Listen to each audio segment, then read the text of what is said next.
예, 2차 시 합시다. 11조 차에는 페미니즘 소설과 사회학적 상상력, 이런 주제로 고병모 소설 내 이웃의 식탁을 읽고 있죠. 1차 시에서는 이 소설이 무엇에 관한 이야기인가, 변화없는 현실과 불편한 타자들에 관한 소설이다. 변화없는 현실은 무엇이고 불편한 타자들은 또 무엇인가를 설명을 했습니다. 그리고 고병모 소설을 읽는 데 있어서 마리안 미지의 여성주의적 관점, 그리고 미셀 푸코의 생명정치라고 하는 논점을 통해서 이 소설을 읽으면 좀 더 깊이 있고 풍부한 해석이 가능하다, 이런 이야기도 하면서 마리안 미즈가 강조하고 있는 것이 무엇인지, 그건 뭐냐면 자본주의는 가부장제 없이는 작동되지 않는다, 이런 관점이거든요. 이 말은 어, 왜 자본주의와 가부장제를 연결시켜서 이야기하고 있냐면, 마리안 미즈는 여성의 가사노동에 대해서는 아무도 임금을 지불하지 않는다 이거예요. 그걸 자연화라고 이야기합니다. 그러니까 우리가 이제 공기나 물을 이용을 할 때, 공기나 물 없으면 우리는 죽죠. 그런데 그것을 비용을 지불하는 건 아니죠. 물론 이제 뭐 생수를 사 먹는다 그 얘기 말고, 기본적으로 공기와 물, 이런 자연, 그런 것처럼 여성의 노동에 대해서는 그냥 공짜로 아무도 임금을 지급하지 않고, 바로 그런 것으로 인해서 이 프롤레타리아트는, 노동자는 그 자본가와 또 싸우지만 자기 와이프와도 싸운다, 이렇게 또 이야기하기도 합니다. 마리안 미지의 관점에서는. 그래서 자본주의와 가부장제가 매우 긴밀하게 연결되어 있다라고 보는 거고요. 그 다음에 이제 미셀 푸코의 생명정치, 살아가기 위해서 필요한 것들이 뭔가 와 관련돼서 이야기를 했습니다. 그런데 이 고병모 소설 내 이웃의 식탁에서는 무엇보다도 주거 안정의 문제로부터 출발하고 있다, 그 얘기까지 1차 시에서 했습니다. 2차 시 봅시다. 지금 어, 2008년, 2018년에 이루어진 통계청 사회조사 결과를 보면, 아이는 아버지보다 어머니가 더 잘 키울 수 있는가, 그런 이제 설문 항목에서 배우자가 있는 여성의 약 65.5%가 대체로 찬성하는 것으로, 여성들이 이렇게 본다는 얘기입니다. 아, 이것은 여성이 스스로 자녀 양육에 대해서 더 많은 책임과 부담을 갖고 있음을 반영한 결과다, 이렇게 분석을 하더라고요. 보면 누가 합니까? 4번에 보면, 각주 4번에 보면 최혜영, 안효진 두 분이 쓴 이제 논문이 있군요. 양육기 어머니의 독박 육아 경험에 대한 연구, 포커스 그룹 인터뷰를 통해, 이 논문이 이제 생애 학회지 국원 1호에 실렸군요. 40쪽에서 내가 이제 인용을 하고 있습니다, 이 문장을. 통상 이렇게 생각하지요. 그 이제 남성들이, 예, 가사 노동, 나도 이제 집에서 그 뭐 설거지 하기도 하고, 그 재활용 쓰레기나 음식물 쓰레기 갖다 그 아파트 이제 처리하는 곳에 갖다 재활용 뭐 수집하거나 갖다 놓기도 하고, 집안 청소도 하고, 어, 안 하는 건 아니에요. 안 하는 거 아닌데, 이게 이제 그 아내가 하는 걸로 인식되고 있죠. 이게 대체로 남성들이, 나와 같은 이제 기성세대의 경우에는. 근데 이제 그 세탁기가 있고 또 건조기가 있고, 그러니까 내가 하는 일이라고 하는 것은 이제 세탁기에 있는 것을, 세탁이 다 끝나면 건조기에 이제 갖다 넣는 거, 그 정도. 가끔. 그다음에 이제 그 또 설거지도 요즘에는 이제 그 자동 그 세척기, 예. 그게 있어서 이제 거기다 다 또 집어넣고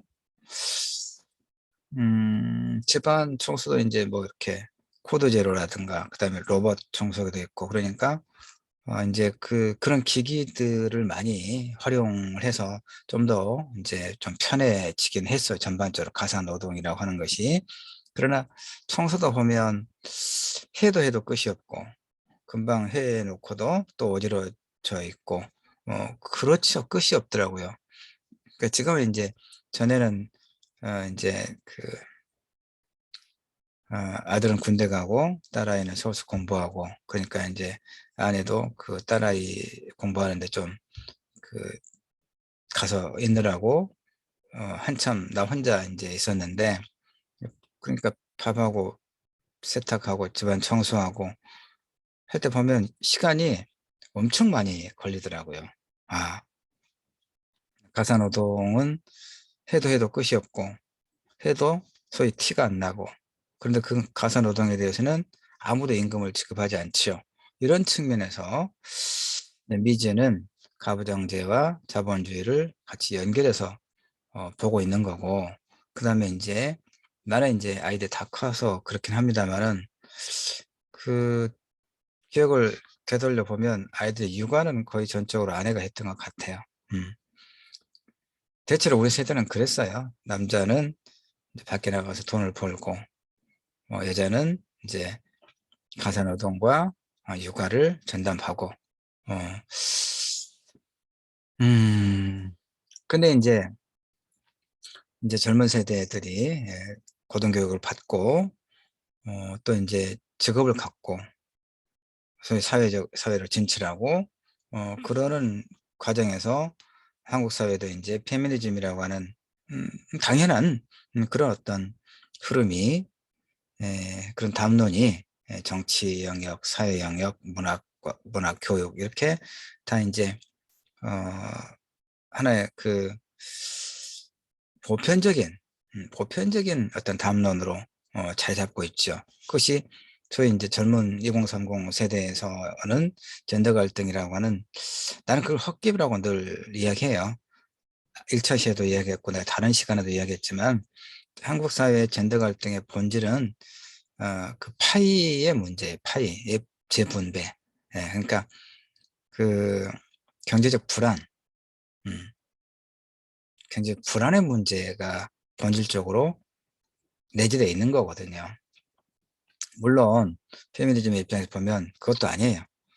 그러면 경제적인 그런 어 어떤 어려움이 없는 소위 그런 중산층 이상의 그런 가정에서는 소위 에 여성이 남성과 동등한 그런 위치가 보장되어 있느냐고 질문하죠. 그렇지 않지요. 예.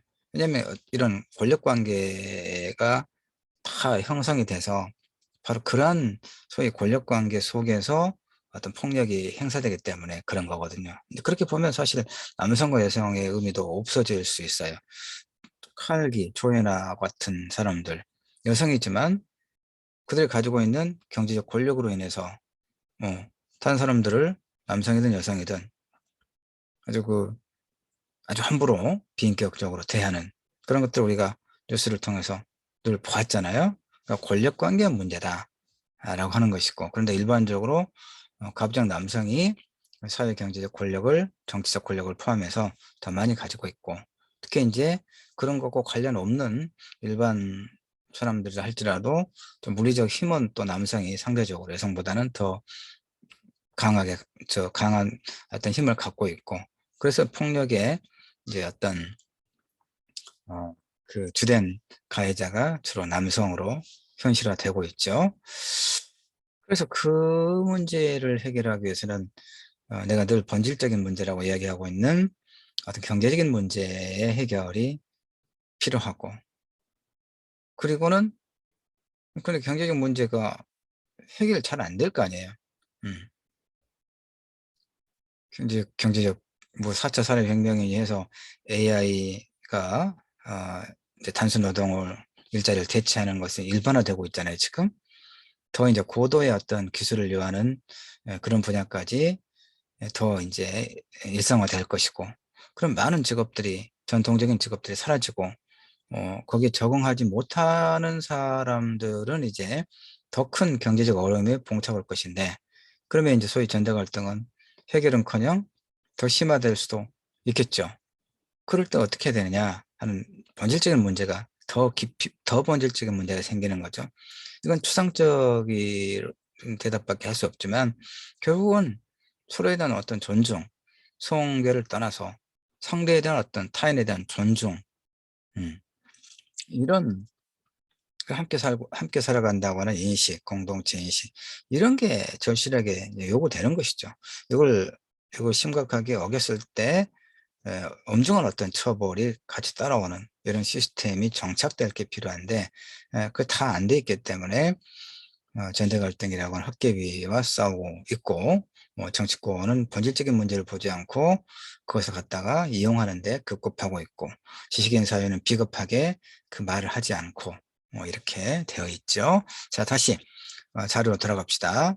하여튼 육아의 문제에 있어서 아까 내가 이야기했다시피 남성들은 그건 여성의 몫이다라고 보통 그렇게 생각해요. 이것은 뭐냐면, 이게 이제 페미니즘의 입장에서 비판하는 것은, 이게 오랜 가부장제가 뭡니까? 가정에서 가장 나이 먹은 남성, 즉 아버지를 중심으로 형성된 하나의 유계 질서를 가부장제라고 이야기하는 거잖아요. 그것이 사회로 확산되고 이제 그러는 것인데, 그래서 그런 오랜 가부장제의 어떤 관습으로 인한 것일 뿐이다, 그러니까 부당하다라고 이야기하죠. 그래서 쉬운 문제는 아닙니다. 나도 이제 공부를 통해서 페미니즘이라든가 큐어라든가 공부를 통해서 개념적으로는 이해하고, 그러면서도 나 역시 생물학적으로는 남성이기 때문에 생물학적인 여성이 가지고 있는 여성으로서의 경험은 없잖아요. 그러니까 사람들이 다 자기 중심으로 사고하고 행동해요. 응? 그러다 보니까 이런 문제가 참 어렵습니다. 그래도 현실적으로도 아까 얘기했지만 그 육아휴직의 문제도 공무원과 교사, 이를테면 그런 전문 직종에는 보장이 안 된단 말이에요. 배우자의 육아휴직은 말할 것도 없고. 그러니까 이것을 좀 법제화를, 법이 있어도 안 되는 거죠. 그 처벌이 약하니까 그런 겁니다. 아, 음,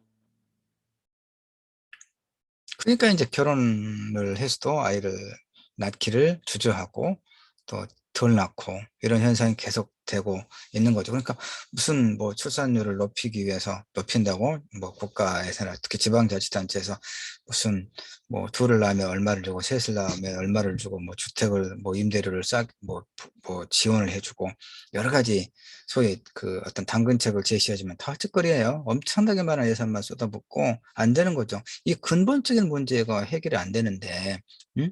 임대주택에 임대료를 지원해 준다거나, 무슨 아이를 출산하면 출생 수당을 얼마를 준다거나, 아이가 몇 살 때까지 얼마를 준다거나, 돈으로 뭐 애를 낳으라고, 이게 무슨 천박한 한국의 어떤 현실이죠.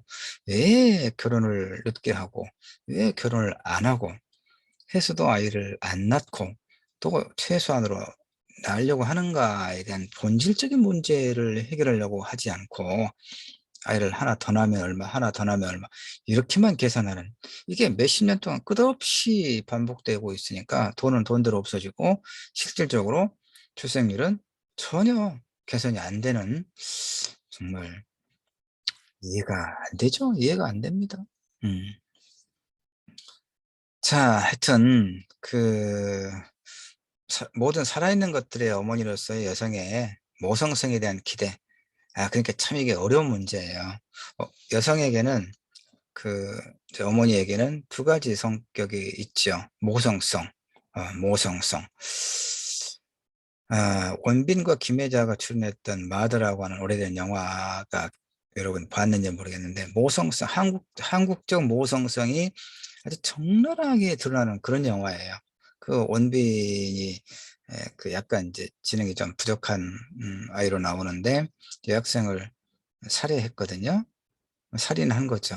근데 근데 엄마가 김혜자가 이제 이렇게 돌아다니면서 그 자기 아들을 결국 그 알리바이를 조작해서 빼내죠. 뭐 경찰이 인제 범인은 있어야 되는 거잖아요. 오해선 쪼일 테니까. 그 범인을 만들죠.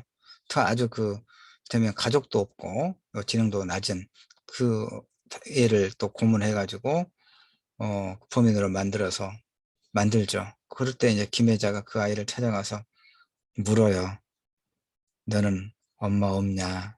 라고 이게 이게 도저히 가족주의, 한국적 가족주의의 모성성을 그대로 보여주는, 예. 그러니까 어머니에게 모성성을 강조하는 것은 뭐 우리 사회만 그러진 않을 거란 말이에요. 그런데 어머니는 모성성만 있는 게 아니에요. 그쵸? 여러분 가정을 보세요. 여러분 어머니를 보세요. 어머니는 모성성을 끝없이 발휘할 때 여러분은 행복을 느끼죠. 근데 큰 어머니에게 희생을 강요하는 거겠죠. 뭐 어떤 희생을 강요하는 겁니까? 모성성에 지나친 강조는 어머니가 가지고 있는 또 다른 어떤 성질, 즉 여성성을 희생하도록 강요하는 거거든요. 그렇죠? 음. 그러니까 모든 살아있는 것들의 어머니로서의 여성의 모성성에 대한 기대는 여성에게 어머니로서의 희생을 요구하고 여성을 사회 정치적 활동으로부터 배제하는 결과로 이어져요. 이것이 바로 남성 중심의 사회 정치 질서를 공고히 하는 데 기여해 왔다고 페미니즘에서는 보는 거고, 내가 봐서는 이론적으로는 옳아요. 옳은 설명이에요. 자, 그렇고 예, 출생률의 문제. 이 소설의 가장 핵심적인 내용이 이제 주거 안정, 주거 불안정 문제로부터 시작하니까 계속 그 얘기하고 있는데, 수치를 좀 봅시다. 출생률의 문제. 자, 전체 출생률은 뭐냐? 한 여성이 생애 기간 동안 낳는 아이의 평균 숫자를 이제 개념적으로 전체 출생률이라고 합니다. 2018년에는 이 수치가 0.98까지. 이미 2018년부터 1 아래로 떨어진 거예요. 응? 여성 한 명의 아이도 낳지 않는 거.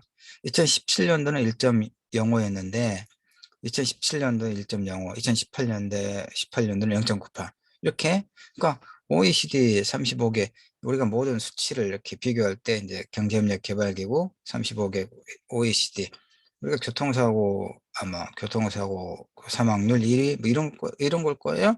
그다음 노년층 청소년 자살 1위, 이렇게 OECD 35개 회원국 평균 1.68명을 크게, 전체적으로 보니까 세계적인 현상인 것 같아요. 이제 중국이나 중국도 물론 인구가 뭐 폭발하니까 이제 인구 조절 정책을 강하게 드라이브를 걸고는 있지만, 어쨌든 중국이 15억이 넘죠. 인도도 15억이 넘고, 정말 놀라운 일입니다. 물론 공간이 대륙의 크기도 하기 때문에 그러긴 한데, 그런데 그러니까 이제 전반적으로 출산율의 문제가 어 하여튼 OECD 평균이 1.68입니다. 근데 한국의 경우는 1도 안 되죠, 현재. 그러니까 이런 상황을 전쟁하는 나라에서 나오는 수치라고 말할 정도로 출산율이 한국은 굉장히 좀 비정상적이다, 그만큼 낮다, 이런 얘기죠. 그러니까 아까 1차시 내가 이야기했다 싶은데, 안정적인 인구를 유지하기 위해서는 국가가 2라고 하는 출생률을 필요로 한다는 얘기입니다. 2. 예.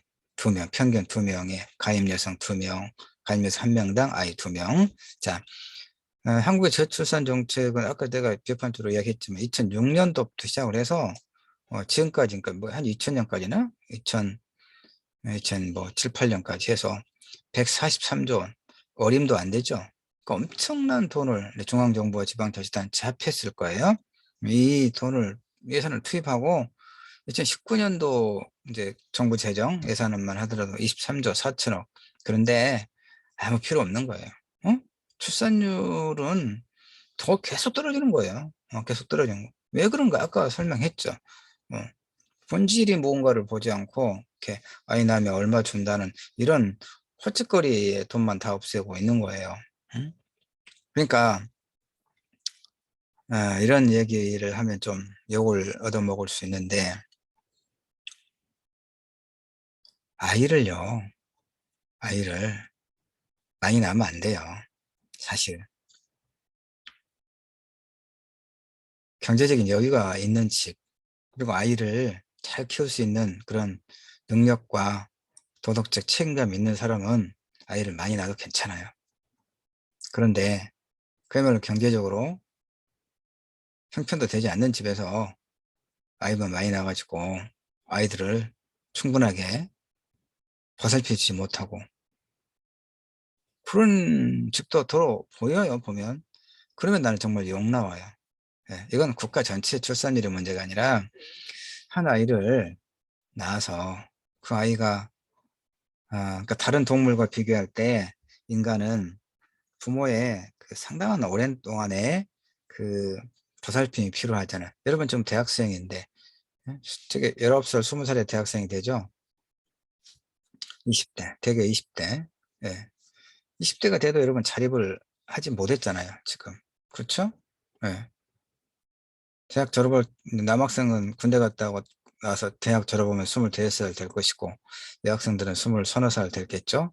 그냥 정상적으로 이렇게 학기마다 이제 올라가고 졸업하고 그러면, 이거 되게 여성, 여학생들은 24, 5세, 남학생들은 25, 6세, 7세, 이 정도 되어야 대학을 졸업하고 취업의 문을 두드릴 것인데, 그때 이제 취업이 되었다 치더라도, 그러니까 20대 중반까지, 평균 한 25, 6년까지는 부모의 지원을 받지 않으면 살아가는 게 너무 힘들잖아요. 음. 그래서 아이는 안 낳는 게 좋다. 국가의 출생률하고 상관없이. 나는 기본적으로 이제 그런 생각을 갖고 있는 사람이에요. 근데 그거 관계없이 소설을 또 봅시다. 하여튼 어,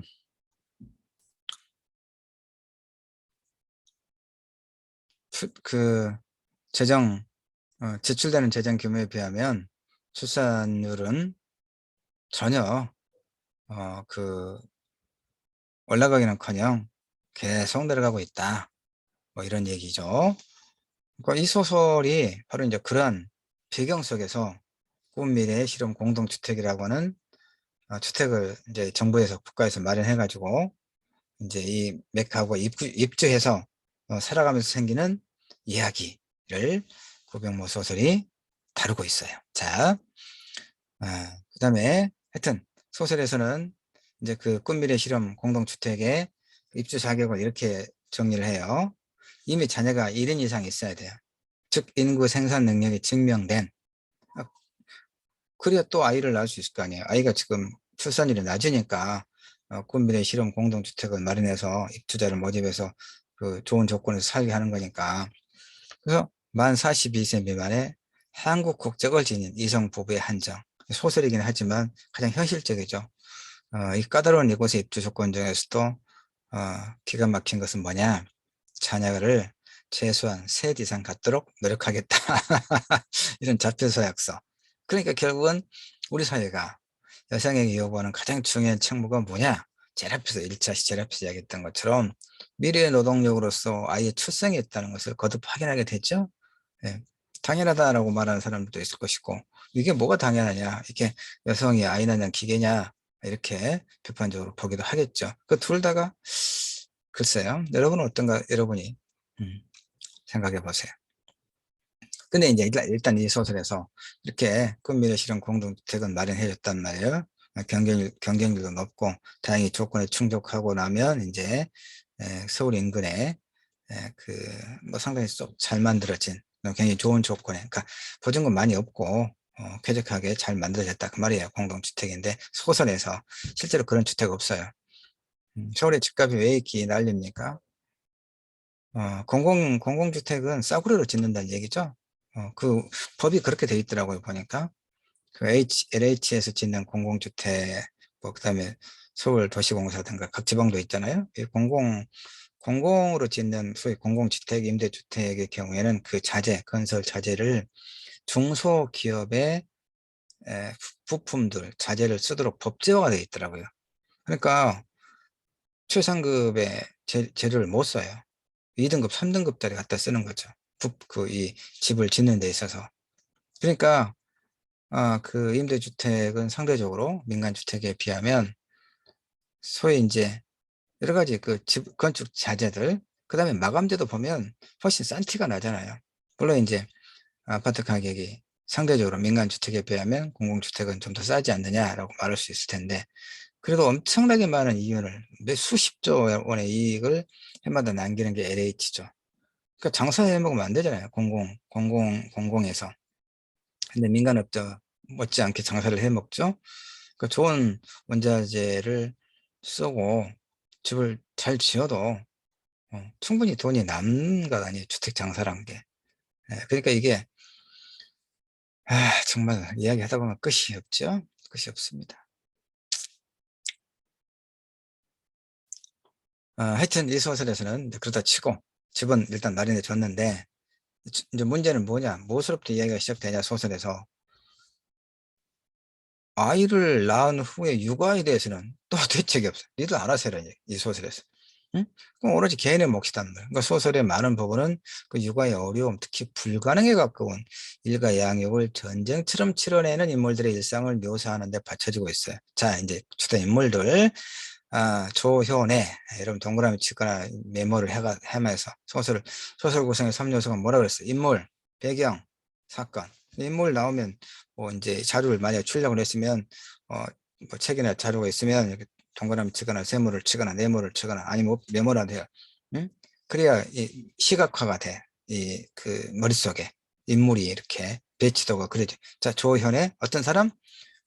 프리랜서 일러스트레이터. 그림책에 세파를 그래. 참 어려운 일을 하고 있는 겁니다, 조현의. 조현의는 근데 이제 17개월 된 아이를 돌보면서 일을 해. 남편은 이제 직장에 나가니까.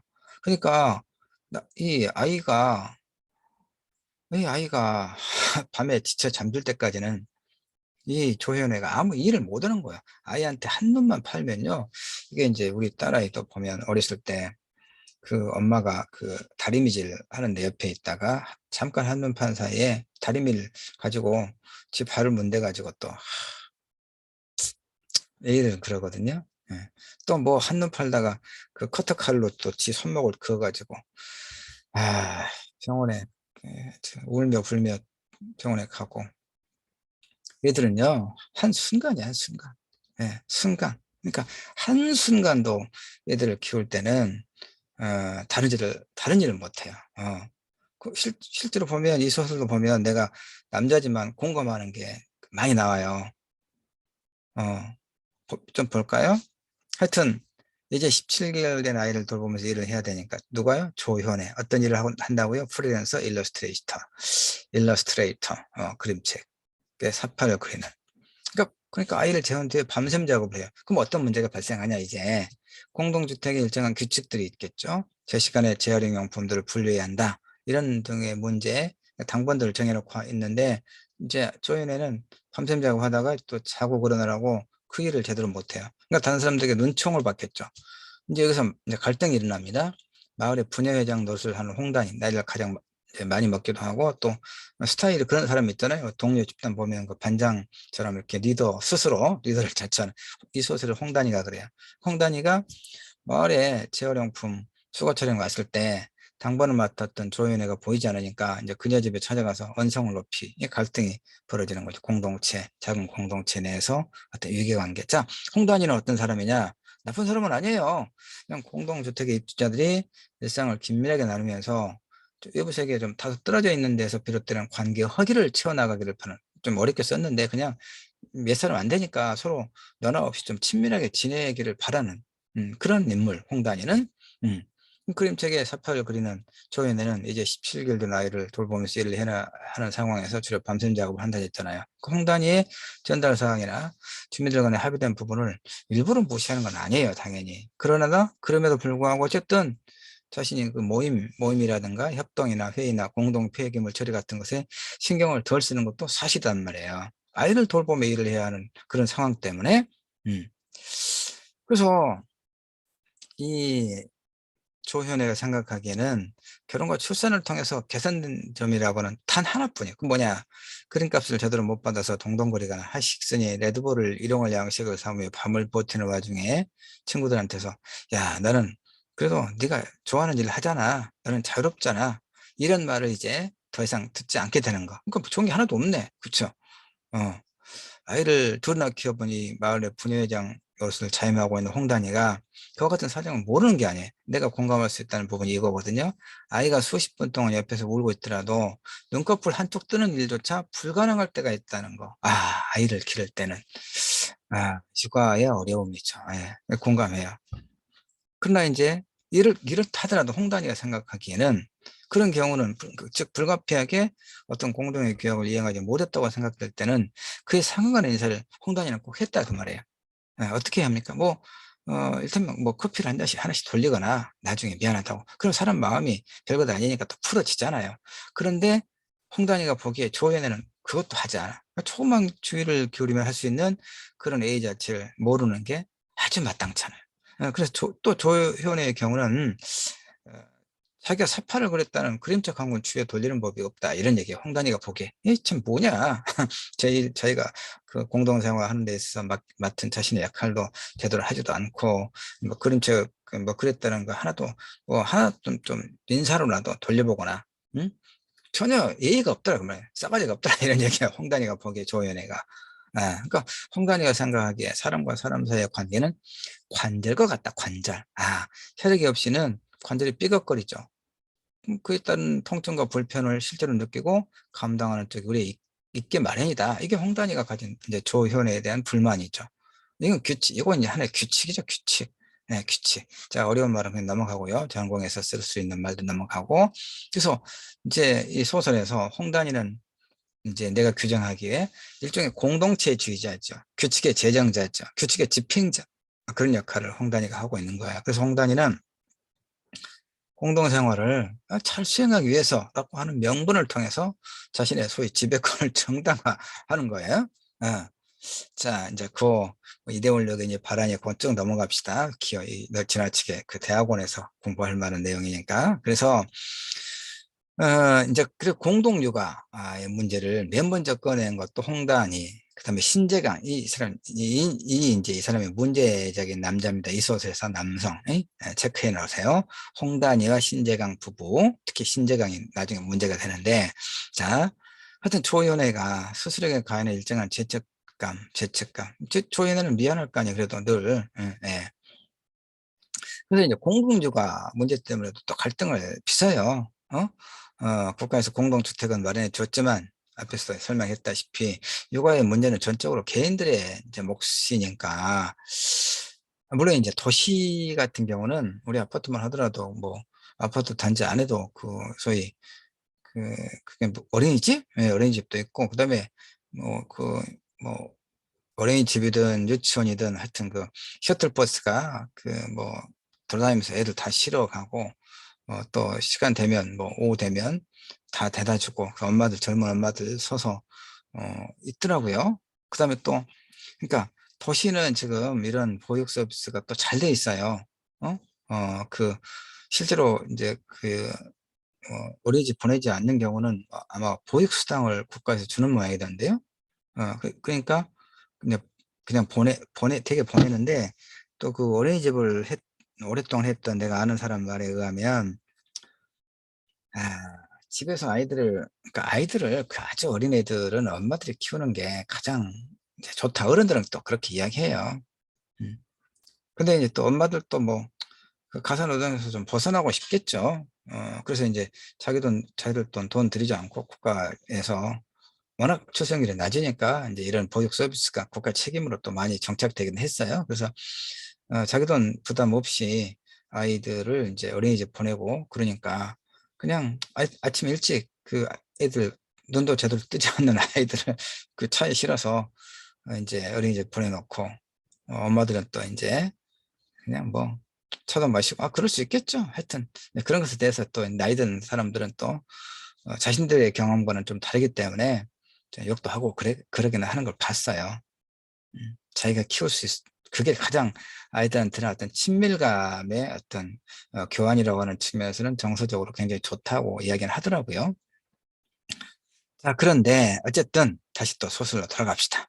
이 소설에는 이제 공동주가 홍단이와 신재강 부부가 제안을 해서 사람들이 공동 육아를 시도하는데, 근데 공동 육아라고 하는 게 조건들이 서로 비슷해야 되잖아요. 그쵸? 그러니까 이 여기 보면 공동 육아에 대한 생각과 상황이 저마다 달라요. 근데 또 다른 아이들을, 그러니까 아이들이 여자아이도 있고 남자아이도 있고 특히 나이 차가 나잖아요. 예, 이제 네 가구가 지금 모여 사는데, 예? 그러니까 다른 아이들을 한꺼번에 모아놓고 돌아가면서 돌보아야 한다는 그 자체가 누군가에게는 스트레스가 되겠죠. 그러겠죠. 더구나 또 아이들은 이게 끊임없이 움직이거든요. 살아있고 움직이고 또한 쉬지 않고 떠들죠. 소설을 보면 서로를 때리고 발을 걸어 넘어뜨리고 울고, 웃을 때마다 목마르고 땀이 날 때마다 엄마를 또 부르죠. 그래서 아이들을 돌보면서 뭔가를 할 수 있는 일이 애초에 가능하지 않은 것을 절실하게 이 소설이 잘 드러내고 있어서 난 남자지만 정말 공감했어요.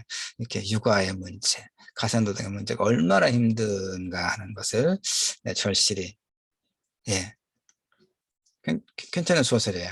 예. 그 다음에 이제 또 이 소설에서 이제 아이들이 공동육아, 겨우 이제 잠들었다고 생각될 무렵에 홍단이가 또 어쩝니까? 이제 활동일지 같은 걸 적어 내려가다가 공동육아니까, 어휴, 이제 우리도 좀 쉽시다. 차 좀 내올게. 뭐 마실래? 하면서 주방으로 움직이죠. 조연에는 이게 세대 차이가 있는 거예요. 조연에는 아니 뭔가 그 홍단이가 어떤 의도를 갖고 그러는 건 아니라 자연스러운 일상의 몸짓, 응? 코드가 불일치하는 부분이 몹시 불편한 거죠. 아, 나도 쉬고 싶지 뭐 홍단이하고 뭐 이야기를 하면서 차를 마시면서 이야기하고 싶냐 그거예요. 조연애가 보기에. 근데 홍단이는 뭐 그게 당연한 것처럼, 어? 집에 다른 사람들이 있고 아이들은 잠들었고, 그냥 우리는 이제 서로를 잘 알고 싶거나 말거나 친하든지 말든지 둘러앉아서 차를 마시고, 그러면서 도란도란 이야기를 나눌 때라고 하는 그와 같은 결론을 도출하는 사고 구조가 홍단이의 몸과 생활에 총체적으로 배어 있죠. 그 조연애가 보기에는 그것이 바로 그 꼰대 같은 꼰대스러운 사고 생활 패턴이 돼. 그러니까 안 맞아, 안 맞아. 그것도 스트레스가 되는 거죠. 조연의 입장에서도 충분히 그럴 것 같아요. 그러니까 홍단이가 보기에는 조연애가 좀 싸가지가 없고 싸가지가 없고 이기적이고, 근데 조연애가 보기에는 황단이는 너무 꼰대스럽고, 어? 그 개인의 그 어떤 소위 사적인 시간까지도 다 이렇게, 그 공유하려고 하는, 너무 이제 불편하고, 이거 견딜 수 없어. 다른 이야기긴 하지만 나도 이제 아파트에 사는데, 이제 그 뭐 저 계단식이니까 이제 엘리베이터 하나에 내가 이제 202호 살고 앞집은 201호고 그러겠죠. 그 두 집밖에 아니죠. 1호, 2호. 예. 그런데 무슨 얘기냐면 이제 1호에 살던 사람이 이사를 갔어요. 근데 거기에 이제 아들이 장애 심각한 그 신체 장애가 있고, 그래서만 그런 건 아니지만 어쨌든 뭐 앞집이니까 유일한 이웃이잖아요. 아파트에서 앞집이. 예, 그래서 우리가 이제 뭐 보면 우리 아내가 김장을 하면 좀 이렇게 주기도 하고, 과일도 있으면 좀 주기도 하고 이렇게, 좀 그랬던 모양이에요. 그랬는데 이사 갈 때 이 사람들이 또 이사 간단 말 한마디도 하지 않고 이사를 가더라고요. 참, 뭐 저런 사람들이 있는가 하고 우리는 또 욕하고 그랬죠. 욕하야 우리는 욕도 잘 합니다. 할 만한 건 하는 거니까. 좀 황당했어요. 이사 갑니다라고 어, 하면 좋을 텐데 이사도 않고 이사를 가더라고요. 그래서 이제 그 다음 사람이 이제 이사를 들어오니까 이제 그 입주 청소도 하고, 그래서 우리 마음은 서로 앞집 그 유일한 이웃이니까 뭐 많은 홍단이처럼 뭘 그 개인적인 시간을 공유하자는 그런 게 아니고 그냥 인사하고 지내면 얼마나 좋냐 이런 생각이에요, 서로. 그래서 이제 뭐 그야말로 그 겨울 닥치면 김장하잖아요. 김장할 때 배추 한두 포기 서로 교환하고, 그럼 얼마나 좋으냐 그러면. 응? 뭐 서로 오고 가고 뭐 차 마시고 밥 먹고, 뭐 그런 거 아니에요. 나는 원래 그런 것도 좋아하는 사람도 아니고, 인사하고 지내는 거 따뜻하게 그것을 바랐거든요. 근데 그 사람이 이사를 왔는데 인사가 전혀. 우리가 이사를 오면 그 옛날에는 떡을 돌렸어요. 떡을 똑똑똑똑, 응? 이사 왔습니다. 떡이라 돌리고, 이 사람은 끄떡은커녕 인사 한마디가 없어. 그래서 뭐 저런 사람들이 다 있냐. 굉장히 불쾌하더라고요. 이게 이제 저 사람들은 뭘까요? 그래서 이제 나중에 이제 그 출입을 하고 그럴 때 서로 동시에 문을 열고 또 계단을 타고 2층이니까 오고 또 이제 지하 엘리베이터에서 차 놔두고 주차장에 놔두고 엘리베이터를 타야 되니까 뭐 이럴 때 서로 보면 어색하죠. 인사를 하더라도 고개만 까딱하면서 속으로 저런 것들 다 있어라고 하겠죠. 이게 이제 공동생활에서 참 어려운 문제입니다. 서로 생각이 다르겠죠. 저 사람들은 뭐, 뭐 인사하고 지내고 싶은 마음이 전혀 없은 그런 사람인 모양이고, 우리는 그 정도 인사도 않고 지내냐? 싸가지 없이? 이렇게 생각하고 그런 거죠. 이 소설에서 홍단이와 조연애가 바로 그런 것으로 인해서 갈등을 겪어요. 자, 다시 그 다음에 이제 소설은 이제 좀 내려가서 서요진, 이제 이름을 잘 메모해 두기 바랍니다. 지금 홍단이의 남편 이름이 뭐였습니까? 여러분 체크해뒀나요? 신재강. 예, 홍단이와 신재강 부부. 근데 신재강이 이제 나중에 문제를 일으키는 남성으로 나옵니다. 이 소설에서. 자, 서요진과 전은호 부부가 입주, 마지막으로 이제 네 번째로 입주합니다. 그래서 이제 그들을 위해서는 저런 환영식이 시작됩니다. 소설을 시작은 그렇게. 서요진과 전은호. 서요진이 여성이죠. 여성. 서요진. 아까 그 홍단이의 남편 신재강과 이 서요진이 나중에 이제 카풀을 해요. 출퇴근할 때. 그러면서 이제 문제가 발생하는 것이 좀 더 나올 것이고, 인물을 잘, 서요진, 전은호. 전은호도 남편같이 이름이 여성 이름 같네. 서요진, 전은호. 이 두 부부가 입주하고, 이 사람들을 위한 저처럼 환영식이 시작되면서 이제 소설이 시작이 됩니다. 서요진은 이제 친구들이 이 꽃미래 실용 공동주택에 입주한다고 그러니까 좀 잘 생각해라. 한번 외곽으로 나가면 다시는 중심으로 못 돌아와. 이렇게 동창이 한 말이 귓가에 맴돌면서 가슴을 짓눌러 오는 걸 느낍니다. 이 이제 그렇다면 돈이 많이 없으니까 이러는 거죠. 그쵸? 서울의 집안의 사이가 뭐 수십억, 이제 그 위치에 따라 다르지만 집값들이 너무나 많이 올라서 뭐 10억, 그러니까 강남에서는 10억 갖고 살 수도 없고 강북에서는 뭐 10억 정도, 10억 정도 모르겠어요. 하여튼 뭐 그야말로 억소리 난다고 하는 게 말이 안 되는 거잖아요. 그러니까 이제 서효진이 서울이 아니라 외곽으로 이렇게 군비례 실험 공동주택으로 간다고 하니까 동창이 걱정을 했단 얘기죠. 근데 이제 편의시설 없는 고즈넉한 산속에 지은 12세대 규모의 작은 아파트인 꿈미래 실용 공동주택은 깨끗하고 구조도 좋고 평수도 적당하고 공공임대라고 하는 장점 때문에 이제 막 입주한 소유진들을 포함해서 모두 네 가구가 사람들이 이웃이 되고 조건은 좋다는 얘기입니다. 일단. 그런데 이제 제일 먼저 입주한 데다가 성격 자체가 부녀회장 타입인 누구? 홍단이, 그다음에 그 남편 신재강, 이 부부가 이제 아주 당연하다는 듯 전원호 부부에게 무슨 일을 하느냐. 이렇게 통성명할 때 그러죠. 무슨 일을 하느냐. 전은호는 무슨 일을 하느냐. 잘 풀리지 않은 영화 감독. 그러니까 실패한 영화 감독. 그러니까 지금 실업자. 예, 집에서 아이를 맡아 기릅니다. 실업자예요. 그 아내는 누구냐. 서효진. 중요하다겠습니다. 서효진. 중심 인물이 서효진이에요. 그래서 서효진. 약국에 나가 일하는데 그 사람들이 약사인 줄 알죠. 어? 근데 약사가 아니라 육촌 언니가 차린 약국에서, 그러니까 약사는 육촌 언니고 그 육촌 언니의 약국에서 사무 보조원으로 일한다고 서효진이 말하니까 사람들은 또 일순 침묵이 흐르죠. 당혹스러울 거 아니에요. 자, 그래서 이제 그런 상황입니다. 그래서 이제 성찰 없는 타자 남성의 문제, 신재강의 이야기를 이제 합시다. 이 소설에 가장 여러 갈등이 있었죠. 지금까지 누구의 갈등이 있었습니까?